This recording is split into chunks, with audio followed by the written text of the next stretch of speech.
The Forbidden Fleet. The alarm blared through the Phoenix's command deck as Captain Maya Chen stared at the tactical display. 3 Solarian enforcement vessels had just warped into the system, their sleek, crystalline hulls glinting in the light of the binary stars. "How the hell did they find us?" Lieutenant Kovic muttered, his fingers dancing across the navigation console. Maya didn't answer. She knew exactly how. Someone had talked. Someone always talked. That was the problem with rebellion.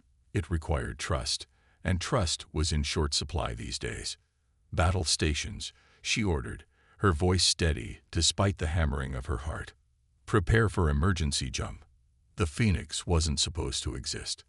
None of the ships in the hidden human fleet were.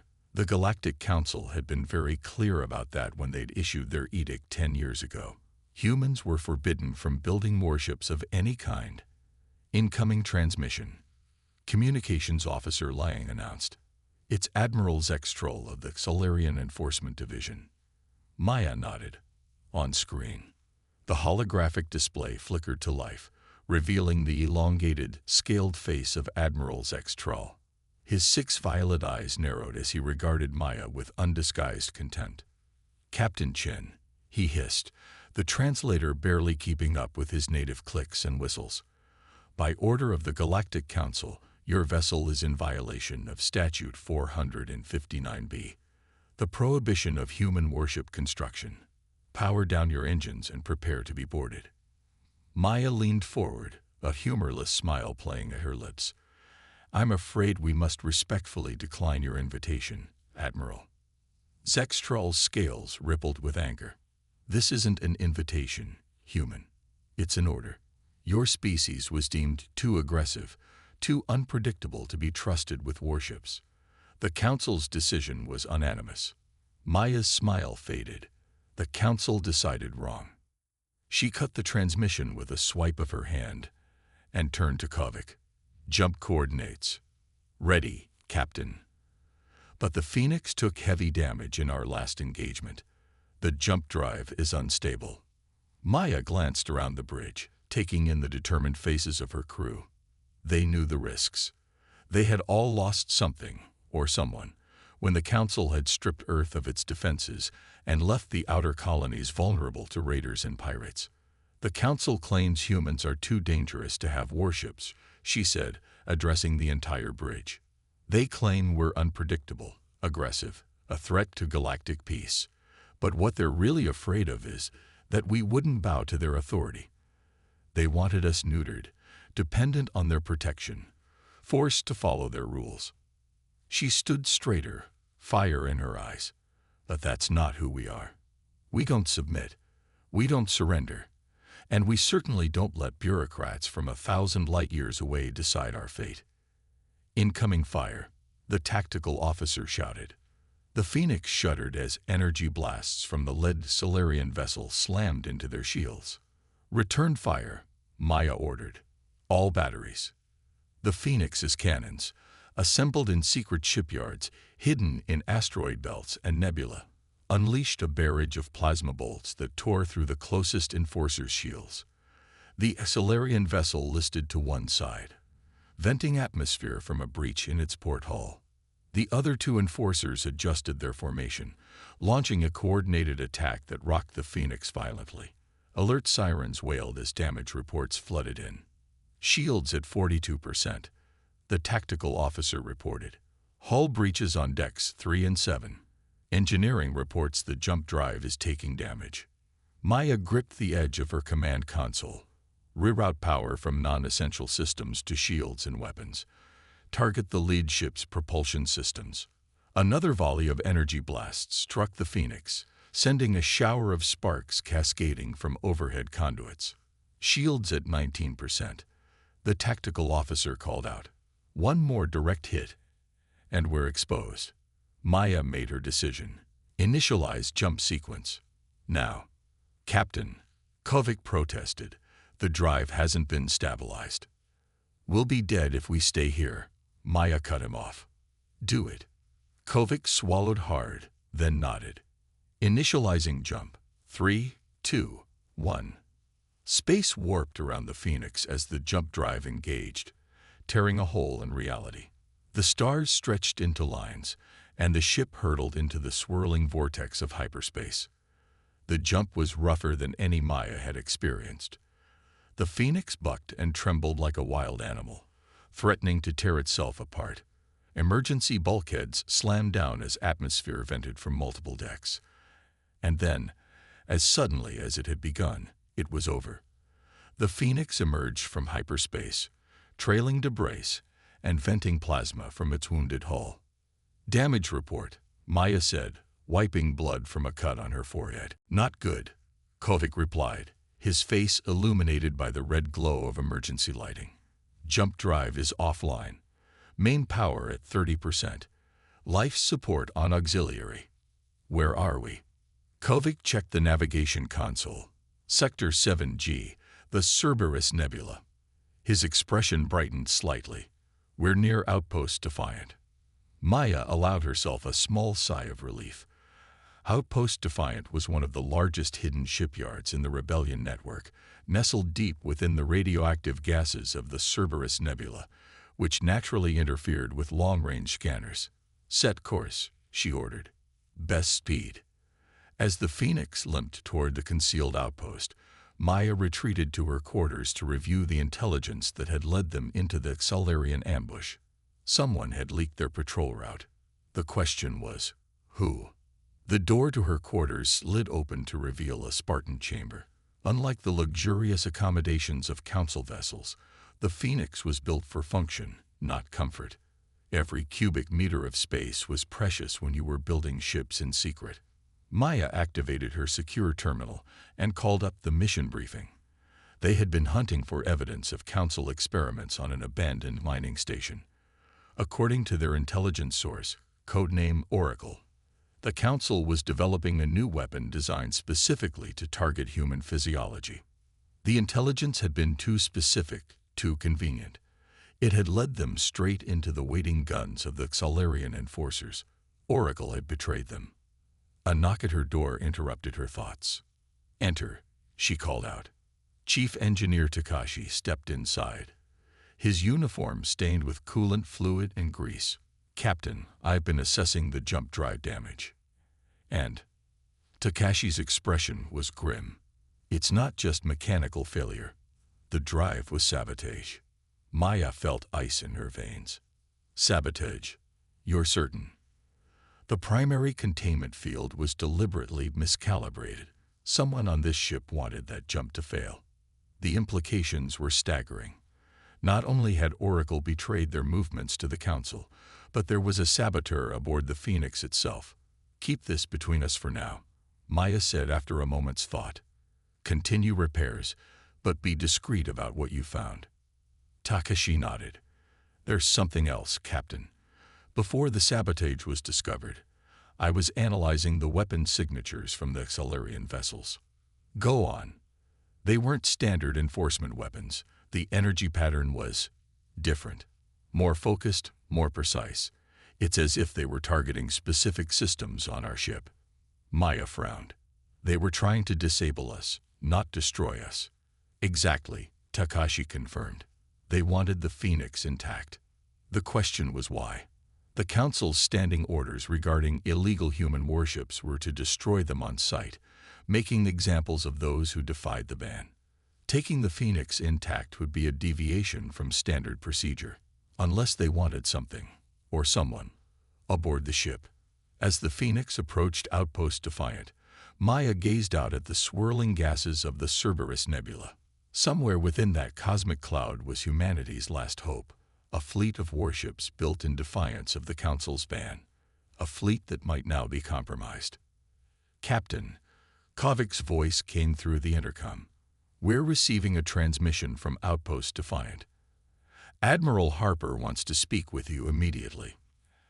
Admiral Alina Harper, the former Earth Fleet commander who had gone underground rather than surrender her commission when the ban was enacted.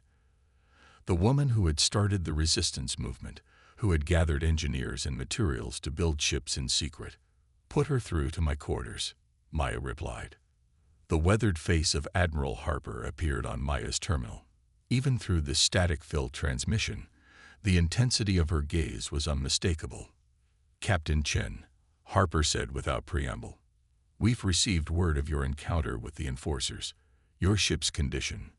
Damaged but repairable," Maya reported. "Admiral, we have reason to believe our mission was compromised. Oracle fed us false intelligence." Harper's expression darkened. "It's worse than that, Captain. Oracle didn't just betray your mission. They've compromised the entire network." Maya felt her blood run cold. "What are you saying?" "I'm saying the Council knows about Outpost Defiant, about all of our shipyards. And they're coming, Maya. The entire Xalarian fleet is mobilizing as we speak. How long do we have?" "Hours, maybe less." Harper's voice was steady, but Maya could see the strain in her eyes. "We're evacuating what we can, but most of our half-built ships won't make it out." "What about the defensive systems?" "They'll buy us some time, but not enough." Harper leaned closer to the camera. "Maya, listen carefully. The Phoenix is carrying something vital, something that could change everything." "What do you mean?" "The real reason the Council banned human warships wasn't because they feared our aggression," Harper explained. "It was because they discovered something about our technology, something unique to human engineering." "Which is?" "The ability to disrupt Ascension-class weaponry." Maya stared at the screen in disbelief. Ascension-class weapons were the most powerful armaments in known space, planet killers wielded exclusively by the founding races of the Galactic Council. "That's impossible," she said. "Human technology is centuries behind the Council races." "Not behind," Harper corrected. "Different. Our approach to deflector shield harmonics creates a resonance pattern that interferes with Ascension targeting systems. It was a complete accident, discovered during the last war when the Xalarians tried to deploy an Ascension weapon against the Jupiter fleet. The weapon failed," Maya realized. "That's why they pushed for the ban. Not because they feared us, but because they feared we might discover what our technology could do." Harper nodded. "And now they know we figured it out. The Phoenix's shield design incorporates the resonance patterns deliberately. You're carrying the prototype for a defense against the most powerful weapons in the galaxy. And that's why they wanted to capture the ship intact," Maya concluded. "To study the shield design." "Exactly. Which is why you can't come to Outpost Defiant. The Phoenix must survive, Captain. At all costs." Maya's mind raced. "Where should we go?" "If all the shipyards are compromised." "Rendezvous coordinates are being transmitted now," Harper interrupted. "Encoded in the last data packet. The resistance hasn't been completely crushed yet, Maya. We still have allies." The transmission crackled with increasing interference. "They're jamming our communications," Harper said urgently. "Remember, the Phoenix carries the future off." The screen went black. Maya sat in silence for a moment, absorbing the weight of what she just learned. Then she tapped her communicator. "Bridge, this is the captain. Change of plans. We're not docking at Outpost Defiant." "Captain." Kovic sounded confused. "New coordinates are being transmitted to navigation. Maximum stealth protocols." "And Lieutenant?" "Yes, Captain." "Assemble the senior staff in my ready room. We have a saboteur to find." The last stand. Silence hung heavy in the Phoenix's ready room as Captain Maya Chen finished briefing her senior officers. The revelation of a saboteur among them had landed like a physical blow, turning colleagues into potential suspects. "So we've been compromised twice," Commander Kovic summarized, his voice tight. "Once by Oracle, who fed us false intelligence, and again by someone on this ship who sabotaged our jump drive." "That's the situation," Maya confirmed. "And given what Admiral Harper told me about the Phoenix's shield technology, we have to assume the saboteur's goal was to deliver this ship intact to the Council." Chief Medical Officer Dr. Eliza Okafor leaned forward. "I've reviewed the crew manifest and access logs. Only 7 people aboard had the clearance and expertise to sabotage the jump drive in that specific way. All present in this room," Security Chief Alvarez noted grimly, her hand unconsciously moving closer to her sidearm. The tension in the air thickened. Maya looked from face to face. These were her most trusted officers, people she'd fought alongside for years. And one of them was a traitor. "I'm implementing Security Protocol Omega," she announced. "All command functions will require dual authentication. No one operates alone, especially in sensitive areas." "That will slow repairs," Takashi pointed out. "Better slow than sabotage," Maya countered. "Now, our immediate priority is reaching the rendezvous coordinates Harper sent before communications were cut." She activated the table's holographic display, showing their current position and the plotted course. The Tannhauser Gap. Kovic identified the destination with surprise. "That's neutral territory. And crawling with smugglers, mercenaries, and other unsavory types," Alvarez added. "Not exactly friendly to a damaged warship." "It's also the last place the Council would expect us to go," Maya pointed out. "And according to Harper, we have allies waiting for us there." The meeting continued as they discussed repair priorities and security measures, but an undercurrent of suspicion pervaded every interaction. As the officers filed out, Maya held Kovic back. "I need you to run a deep background check on everyone," she said quietly once they were alone. "Look for any connections to the Council, any unexplained communications, anything unusual in their personal history." Kovic nodded solemnly. "And who checks me, Captain?" Maya met. The Phoenix limped through space, running on minimal power to avoid detection. The ship's corridors were dimly lit, the temperature uncomfortably low as they diverted energy to essential systems. Repair teams worked in pairs under the watchful eyes of security officers, making slow but steady progress. In her quarters, Maya studied the data packet Harper had sent before communications were jammed. Most of it contained the rendezvous coordinates and authentication codes, but there was something else. Fragmented files about a project codenamed Lighthouse. From what she could piece together, Lighthouse was a hidden installation where the Resistance had been developing the resonance technology on a larger scale, designed to protect not just single ships, but entire planets. If the Phoenix's prototype shields worked, Lighthouse could potentially create a shield network that would render Ascension weapons useless throughout human space. It would completely upset the balance of power in the galaxy. A chime at her door interrupted her thoughts. "Enter," she called. Dr. Okafor stepped inside, looking troubled. "Captain, I've completed the analysis you requested on the sabotage components. And I found trace DNA," Okafor said. "It matches Lieutenant Commander Takashi." Maya felt as though the floor had dropped away beneath her. Takashi had been with her since the beginning of the Resistance. He had designed much of the Phoenix's systems himself. "Are you certain?" she asked, her voice steady despite her shock. "I ran the test 3 times, Okafor confirmed. "But there's something else. The DNA sample shows signs of molecular manipulation, the kind used in Deep Cover Council operatives." "They altered his DNA to frame him," Maya realized. "It's possible. The technology exists, but it's rare and extremely classified." Okafor hesitated. "There's one more thing. The sabotage was sophisticated, but it wasn't complete. If Takashi had really wanted to destroy the jump drive, he could have done so much more thoroughly. So either he's incredibly incompetent, which we know he's not, or he's not actually the saboteur," Okafor finished. Maya's terminal beeped with an incoming message. It was from Kovic, text only. "Security breach in engineering. Meet me there immediately." "Come with me," Maya told Okafor, drawing her sidearm. "And keep this conversation between us for now." They rushed through the ship's corridors, the emergency lighting casting long shadows as they moved.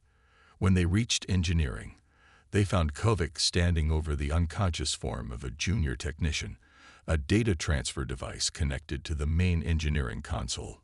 "Found him downloading shield specifications," Kovic explained, handing the device to Maya. "He was transmitting them on a subspace frequency."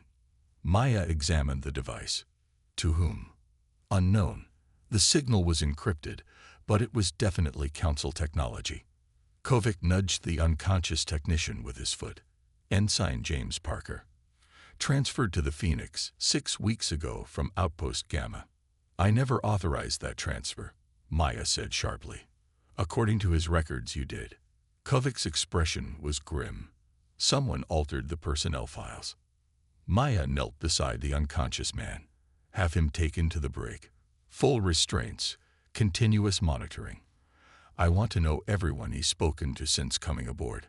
As security officers arrived to take Parker away, Maya turned to Kovic and Okafor.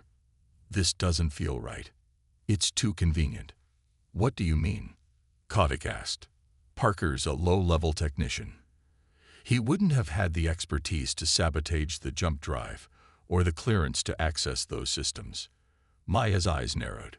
He's either working with someone else or he's another patsy. Like Takashi, Okafor murmured. Exactly. Maya activated her communicator. All senior officers report to the bridge immediately. As they made their way to the command deck, the ship suddenly lurched violently, throwing them against the bulkheads. What the hell was that? Maya demanded, pulling herself up. The ship's alarms blared as Kovic checked a nearby status panel. We've been hit. Some kind of long-range energy weapon. They ran the rest of the way to the bridge, arriving to find chaos as officers scrambled to their stations. Report, Maya ordered. Single Xelarian cruiser, Captain. The tactical officer responded. They came out of nowhere, some kind of advanced cloaking technology. They've targeted our engines. The tactical display showed the Xelarian vessel, smaller than the enforcers they'd encountered earlier, but faster and equipped with weapons the Phoenix's sensors couldn't fully identify. How did they find us? Kovic wondered aloud. Parker's transmission, Maya realized. They were waiting for the signal. Another blast rocked the ship. Shields at 31%, the tactical officer reported. The new harmonics are holding, but another direct hit, and we're in trouble. Return fire, Maya ordered. Target their weapons array. The Phoenix's cannons roared to life, sending lances of energy toward the Xelarian cruiser. The shots struck true, but seemed to do minimal damage. Their hull is reinforced, the tactical officer said with frustration. It's absorbing our fire. Maya studied the tactical display, her mind racing. The nebula, she said suddenly. Alter course. Take us back into this Cerberus nebula. Captain, the radiation will interfere with our systems, Kovic warned. It will interfere with theirs too, Maya pointed out. And our shields are specifically designed to handle radiation. As the Phoenix changed course, diving toward the swirling gases of the nebula, the Xelarian cruiser pursued, firing continuously. Each blast weakened the Phoenix's shields further, but they needed just a few more seconds. Entering nebula in 3, 2, 1.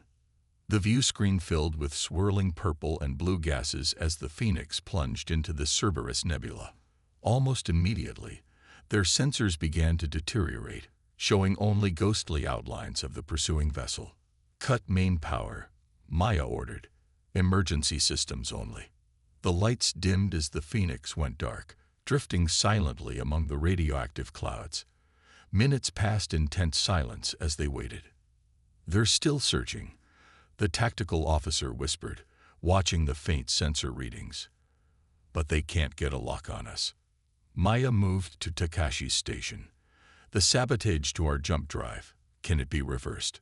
Already working on it, he replied, keeping his voice low. But I'll need at least an hour. You have 15 minutes, Maya told him. As soon as the drive is operational, we're jumping to the Tannhauser Gap. While the engineering team worked frantically on the jump drive, Maya reviewed the data they'd gathered on the Xelarian cruiser. Its hull composition was unlike anything they'd encountered before. Some kind of adaptive alloy that seemed to absorb energy weapons. Captain, jump drive is online, Takashi reported exactly 14 minutes later. But it's not stable. We'll only get one jump before it needs a complete overhaul. One jump is all we need, Maya said. Prepare tow. Contact. The tactical officer interrupted. The Xelarian cruiser is moving off. They seem to be leaving the nebula. Maya frowned. Why would they break off the search? Her question was answered moments later as the sensor array detected multiple new contacts entering the region. Council ships. Kovic identified them. At least 6 heavy cruisers and a dreadnought. They're not here for us, Maya realized with growing horror. They're heading for Outpost Defiant. It's the assault fleet Harper warned about. The bridge fell silent as the implications sank in. Outpost Defiant was home to over 5,000 resistance members, engineers, pilots, and their families. The shipyard's defenses were designed to repel enforcers, not a full-scale assault fleet. We have to warn them, Kovic said. Communications are still jammed. The communications officer replied. And even if they weren't, Outpost Defiant's evacuation is probably still underway. They won't all get out in time. Maya gripped the edge of her command chair, the weight of command pressing down on her. Their mission was to get the Phoenix and its shield technology to the rendezvous point. That was the priority. Harper had made that clear. But 5,000 lives. Prepare the ship for battle, she said, her decision made. We're going to buy them time. Kovic stared at her. Captain, the Phoenix can't take on a dreadnought. It's suicide. We don't need to destroy them, Maya explained. We just need to distract them long enough for the evacuation to complete. Understanding dawned on Kovic's face. The shield technology. If we get close enough, the resonance pattern will interfere with their ascension weapons, Maya confirmed. They won't be able to use their planet killers against the outpost. It was a desperate plan. The Phoenix would still be outnumbered and outgunned by conventional weapons. But without their Ascension-class armaments, the Council ships would have to engage the outpost at closer range, where its defensive systems could even the odds. Bring us to battle stations, Maya ordered. Full power to engines and shields. Let's show the Council what happens when they underestimate humanity. The Phoenix burst from the nebula, engines blazing as it charged toward the Council assault fleet. On the bridge, Maya watched the tactical display as the enemy ships registered their approach and began to react. They're altering formation, the tactical officer reported. The dreadnought is moving to engage us directly. As expected, Maya said, they want the Phoenix intact. Hold course. The space between the vessels lit up with weapons fire as the Council cruisers launched their first salvos. The Phoenix's shields flared as they absorbed the impact, but held. Return fire, Maya ordered. Target the cruiser's propulsion systems. The Phoenix's cannons roared to life, striking 2 of the smaller vessels. One listed to the side, its engines sputtering. The dreadnought is powering up its main weapon, the tactical officer announced, a note of awe in her voice. It's an Ascension-class plasma cannon. Maintain course, Maya said, her hands gripping her chair. Divert all available power to the shields. The dreadnought's weapon glowed with building energy, a sight few humans had ever witnessed and lived to tell about. The bridge crew held their breath as the massive cannon locked onto the Phoenix. Ascension weapon firing in 3, 2, 1. The beam of concentrated plasma erupted from the dreadnought, and then something unexpected happened. As it approached the Phoenix, the beam began to distort, its energy dispersing in a spectacular display of light and radiation. Shield harmonics are working, Takashi exclaimed. The resonance pattern is disrupting the weapon's coherence. The bridge erupted in cheers, but Maya remained focused. Status of Outpost Defiant. Still evacuating, the communications officer reported. Sensors show multiple ships launching from the hidden docks. They need more time. Then let's give it to them, Maya said. Take us closer to the dreadnought. The Phoenix surged forward, diving beneath the belly of the massive Council vessel. The cruisers adjusted their formation, trying to box the rebellious warship in, but the Phoenix was faster, more agile. They're switching to conventional weapons, the tactical officer warned as the dreadnought's secondary cannons opened fire. The Phoenix shuddered under the assault. Panels exploded across the bridge as power conduits overloaded. Shields at 14%, Takashi reported, working frantically to reroute power. Hull breaches on multiple decks. Maya knew they couldn't keep this up much longer. The Phoenix was taking too much damage. Status of the evacuation, she demanded. Last transport launching now, came the reply. They're clear. Get us out of here, Maya ordered. Jump to the Tannhauser coordinates. The jump drive powered up, straining against its damaged components. Space warped around the Phoenix as it tore a hole in reality, escaping the Council fleet. When they emerged in the Tannhauser Gap, the Phoenix was barely holding together. Emergency teams rushed through the corridors, sealing breaches and treating wounded crew members. Captain, Kovic called from the sensor station. We've got company. Maya tensed, expecting more Council ships. Instead, the view screen revealed a sight that took her breath away. Ships, dozens of them. But not Council vessels. The motley fleet before them was unlike anything she'd seen before. Converted freighters, ancient cruisers from pre-Council wars, vessels of designs she didn't recognize. We're being hailed, the communications officer said. On screen, Maya ordered. The face that appeared wasn't human. It belonged to a Narayan, one of the younger Council races, his silvery skin reflecting the lights of his bridge. Captain Chen of the Phoenix, I presume, he said, his translator giving his words a musical quality. I am Commander Vexmera of the Free Worlds Alliance. Free Worlds Alliance, Maya repeated, unfamiliar with the term. We are those who have recognized the Council's true nature, Vexmera explained.